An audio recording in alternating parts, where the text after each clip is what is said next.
Биыл Әл-Фараби ауданының тұрғындары ауыз су, табиғи газ, сапалы электр желісімен 100% қамтылады. Сондай-ақ кәріз жүйесімен қамту көрсеткіші де 87%-ға орындалады дейді аудан басшысы. Бізде 20-да 1 елді мекен, 21-де 2 елді мекен, биылғы жылы соңғы Текесу елді мекені сұраған болатын.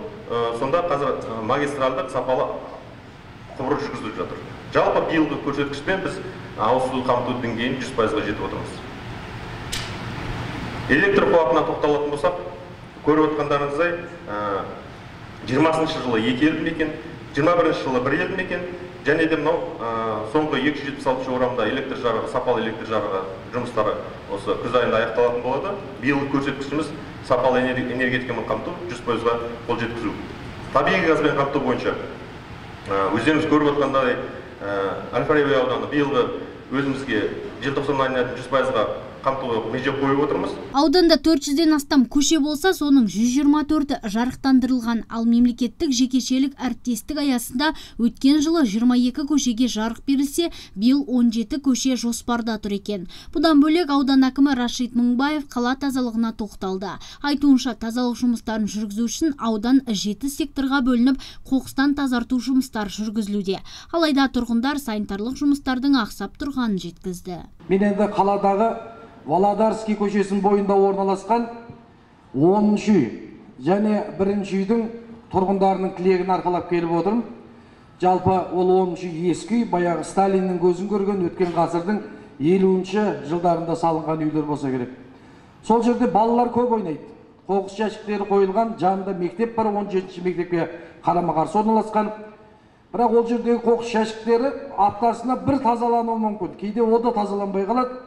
Қоқыстың үстінде балалар ойнап жүреді сол жерде. Жекеменшік жалпы территориям 100% айналалардың бәрін ол тұрғындардың өз есебінен.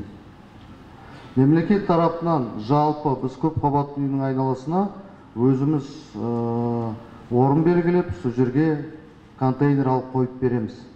Қалған мәселесі оны мына тұрғындар жиналып, бір қоқыс жинайтын мекемемен келісім шарт қойып, оны өздерінің арасындағы келісім шарттың нәтижесінде ол 1 рет алып кете ма, 2 рет алып кете ма, 3 рет алып кете ма, соны өздері белгілеу керек.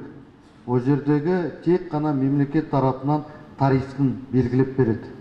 Біз тарифті ғана бүгінгі күнді белгілеп береміз, қалған бәрі тұрғындардың есебіне. Оны мемлекетке бүгінгі күнді жүктеп, көбі мына бұқаралық ақпарат құралдарында мемлекетке жүктейді. Ол мемлекет қаралмайды. Оны мемлекет жинамайды.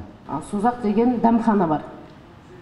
Сондағы мемлекет қызметкерлерін тамақтанатын жері. Былайша айтқанда доступный цены да тамақтары. Бірақ енді ол жилой дом болғаннан кейін журавик деген не болады екен өзі жаңағы 200 мың теңгелік құны.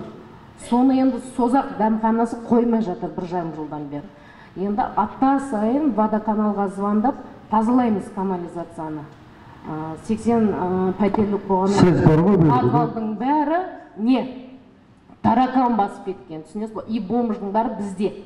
Олар должны же отдельный септик иметь, да? Да. Правильно? Должны быть. Должно. На каком основании они работают или так далее? Оның бәрін есеп болу керек. Десе де тұрғындар қала және аудан әкіміне қанағаттанарлық деген баға берді. Биылдың өзінде жыл басынан бері 199 мәселе көтеріліп, оның 120-дан астамы шешімін тапқан. Нұргүл Жолымбетова, Антон Семенов, Нарньюс.